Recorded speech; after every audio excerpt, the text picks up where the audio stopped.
Hello students, welcome to Vikramas. आज हम बात करेंगे मलेरिया के बारे में। तो ड्यूरिंग रेनी सीजन जनरली क्या होता है, मलेरिया होने की प्रोबेबिलिटी काफी बढ़ जाती है। अब रेनी सीजन में क्या होता है, हर जगह वाटर लॉगिंग हो जाती है, खड्डों नालों में पानी भर जाता है। तो जो रुका हुआ पानी है, it provide a suitable habitat for the growth of mosquito. और जनरली लोग यही सोचते हैं कि जो मलेरिया है, इसका जो कॉजेटिव एजेंट है दैट इज मस्कीटो।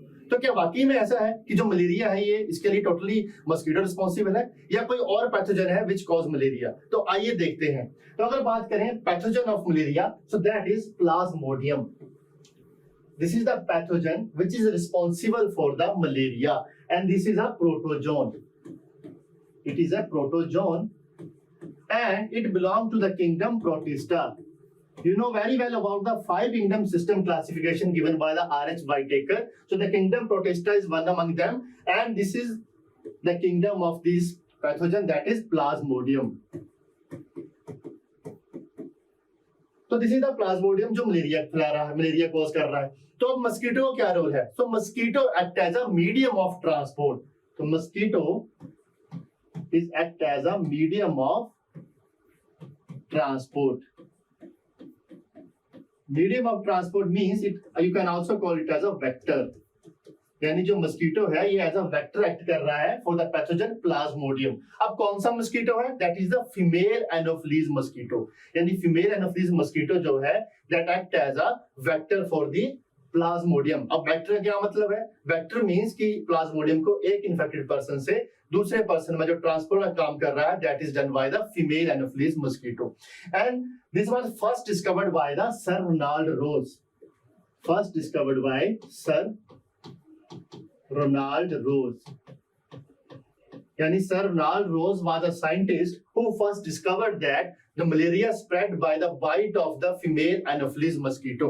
अब जनरली जो फीमेल एनोफिलीज मस्कीटो है ये बाइट करती है to take the blood meal, right? तो ड्यूरिंग जब ये ब्लड मील लेती है तो उसमें ट्रांसफर करती है sporozoite of the plasmodium which are the infected stage. तो this was first discovered by the sir Ronald Ross कि जो मलेरिया है ये किससे स्प्रेड हो रहा है? With the bite of the female anopheles mosquito. And for his discovery he won Nobel prize in 1902। तो उन्हें 1902 में नोबेल प्राइज दिया गया था उनकी डिस्कवरी के लिए कि जो की थी कि जो मलेरिया है वो किसे स्प्रेड हो रहा है? With the bite of the female anopheles mosquito.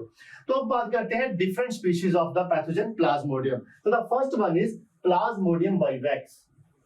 First species जो है that is plasmodium vivax and it is most common in India. यानी अगर इंडिया की बात की जाए तो इंडिया में जो मोस्टली मलेरिया के केसेस रिपोर्ट होते हैं या हम लोग देखते हैं कि जो मलेरिया स्प्रेड हो रहा है उसके लिए जो स्पीशीज रिस्पॉन्सिबल है प्लाज्मोडियम की that is the plasmodium vivax.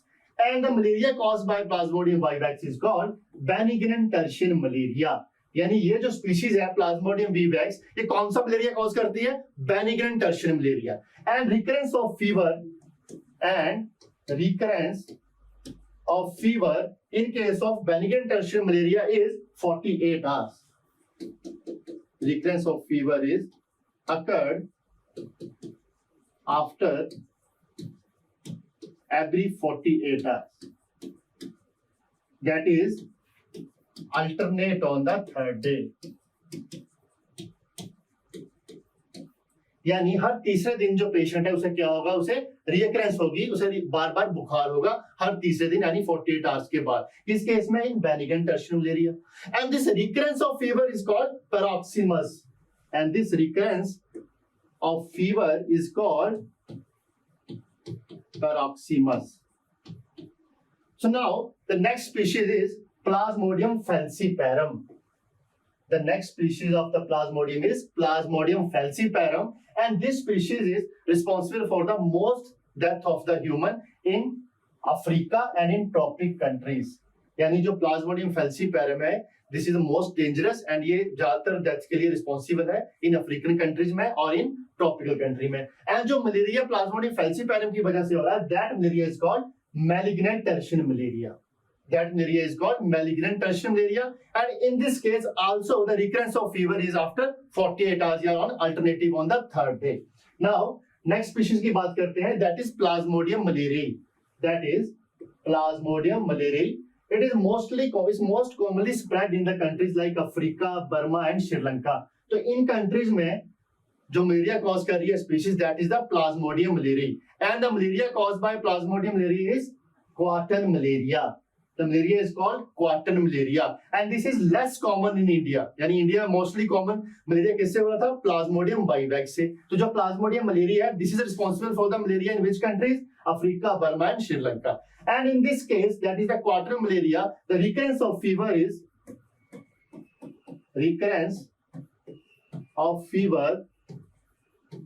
after 72 hours.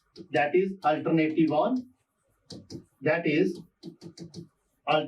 on fourth day. यानी in case of plasmodium malaria हर चौथे दिन पेशेंट को क्या होगा? फीवर आएगा, रिकरेंस ऑफ फीवर होगा. तो नेक्स्ट स्पीशीज है Plasmodium oval. The next species is Plasmodium ovale and this is the rarest of the 4 species. यानी जो हमने प्लाज्मोडियम की 4 species के बारे में पढ़ रहे हैं उसमें सबसे रेयरेस्ट जो है that is Plasmodium vivae and it is mostly found in the tropical African countries and it is usually not seen in India. यानी इंडिया में इसका कोई भी केस रिपोर्टेड नहीं है and it causes mild tertiary malaria. The malaria caused by the Plasmodium ovale is mild tertiary malaria. So these are the 4 species of the Plasmodium which are responsible for the malaria. तो अब next बात करते हैं organs affected. So generally जो parasite है जो malaria cause कर रहा है, it affect the liver and red blood sales. अब होता क्या है? हमने कहा the mosquito that is the female anopheles mosquito is a vector. यानी वो क्या करेगी? बाइट करेगी और इसे स्प्रेड करेगी. तो जब इन्फेक्टेड फीमेल एनोफिलीज मस्कीटो किसी हेल्थी पर्सन को बाइट करती है तो जब वो ब्लड मील लेती है, during the intake of the blood meal it releases sporozoites into that person's body. उसकी बॉडी में क्या है? स्पोरोजोइट इंट्रोड्यूस कर देगी and that is the infective stage of the plasmodium. अब जब स्पोरोजोइट उस पर्सन की बॉडी में एंटर करेंगे then they through the blood they move to the organ. कौन सा ऑर्गन में जाएंगे? To the liver. तो firstly they effect the liver and liver में कौन से सेल होते हैं? Hepatocyte cells. और जब हिपैटोसाइट सेल के अंदर एंटर करेंगे they then proliferate into the merozoites and merozoite after the rupturing of the hepatocyte जब मीरोजोइट रिलीज होंगे वो एंटर करेंगे रेड ब्लड सेल में. So these two are the organs which are affected by the malarial parasite. कौन सा बच्चे? It first affect liver then affect the red blood cells. Now method of transmission. So you know very well the method of transmission, that is through the bite of the female anopheles mosquito. Then symptom की बात करें तो symptom क्या है? That is the recurrence of fever on the alternative days है ना. तो that is the high fever and chill.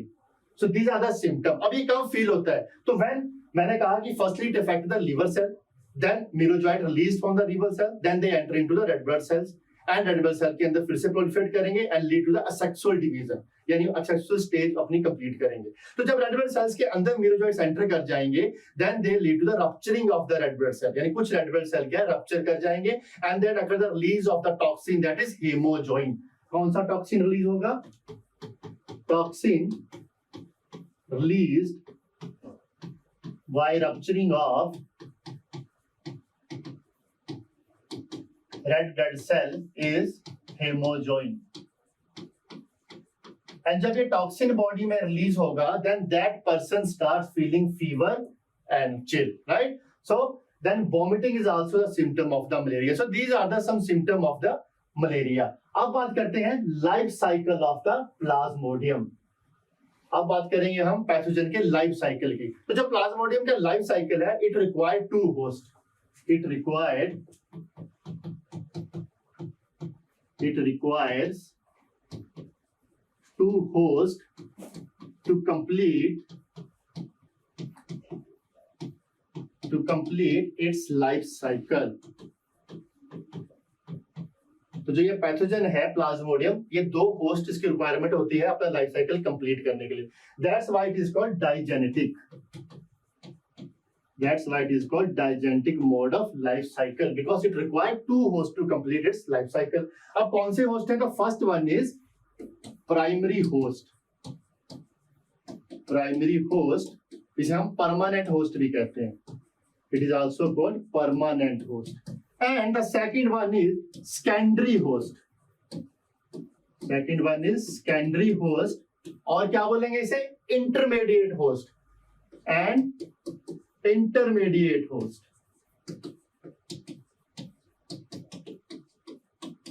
अब इन केस ऑफ प्लाज्मोडियम अगर बात करें प्राइमरी होस्ट की, that is the female anopheles mosquito. Female anopheles mosquito. So female Anopheles mosquito क्या है? That is the primary host और परमानेंट होस्ट. क्यों? Because in female Anopheles mosquito this pathogen complete it's sexual life, यानी जो sexual reproduction है वो कहां हो रही है? That occur in the primary host. So in primary host में क्या होती है? सेक्सुअल रिप्रोडक्शन ऑफ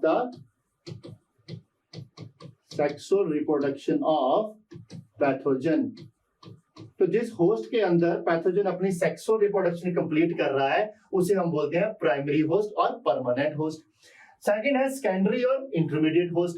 अब प्लाज्मोडियम का सेकेंडरी और इंटरमीडिएट होस्ट कौन है मलेरिया के लिए? ह्यूमंस. तो क्या लिखेंगे? ह्यूमन इज द सेकेंडरी और इंटरमीडिएट होस्ट ड्यूरिंग मलेरिया, है ना. अब ह्यूमन जो है वो सेकेंडरी और इंटरमीडिएट होस्ट है, तो इसके अंदर क्या होगा? असेक्सुअल रिप्रोडक्शन कंप्लीट होगी, यानी जो pathogen it complete asexual division inside the secondary host. तो क्या होगा यहाँ पे? एसेक्सुअल रिप्रोडक्शन कंप्लीट होगी. So these are the two hosts which are required by the plasmodium during its life cycle to complete its life cycle. तो चलिए इसका life cycle देखते हैं 3D व्यू में. जब कोई इन्फेक्टेड फीमेल एनोफिलिस मस्कीटो किसी हेल्थी पर्सन को बाइट करती है तो ब्लड सक करते समय वो उसकी बॉडी में स्पोरोजॉइट्स रिलीज कर देती है.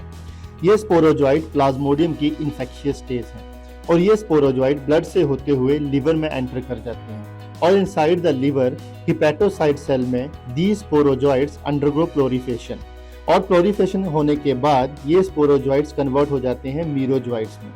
देन हेपेटोसाइट सेल रप्चर हो जाते हैं और ये मीरोजॉइट दोबारा से ब्लड में एंटर कर जाते हैं. This time these merozoites enter into the red blood cells और रेड ब्लड सेल्स के अंदर ये कन्वर्ट होते हैं गमीटोसाइट्स में and lead to completion of asexual stage.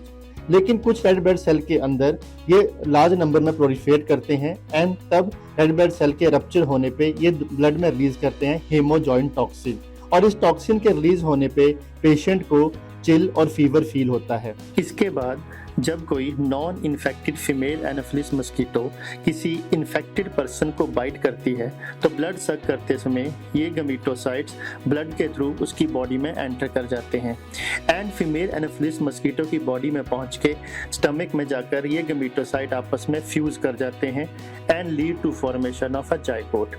This zygote then elongates and changes into motile ookinete जो कि stomach की वॉल को रप्चर करके चेंज हो जाता है oocyst में. Then inside the oocyst there occur the formation of sporozoites जो कि प्लाज्मोडियम की इन्फेक्टेड स्टेज है.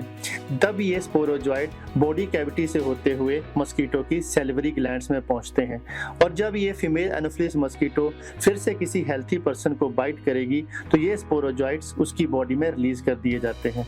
इस तरह से प्लाज्मोडियम एक पर्सन से दूसरे पर्सन में स्प्रेड होता है, इसलिए मस्कीटो को हम प्लाज्मोडियम का वेक्टर कहते हैं. And this is how malaria is spread from an unhealthy person to a healthy person. To know more about such important facts, come and join Vikram.